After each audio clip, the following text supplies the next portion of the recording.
sausage nila. O, diba? Sausage. Parang itag ba? Pero napakamamahal. Sausage. Tapos ipon na dry. Yan. Parang mga dry yan. Diba? Tapos tignan nyo yung pork chop, oh.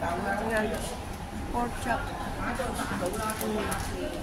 Ayos yung flying fish nila, guys. Yung isda. Flying fish.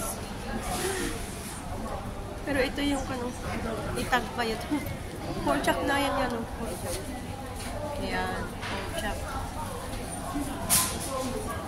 Sausage, napakamahal.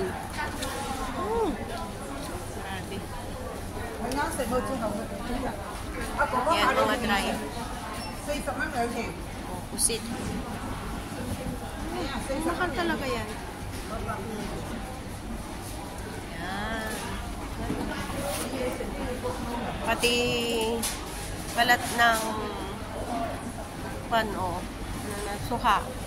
Yan. Binebenta. So, yan lang, guys.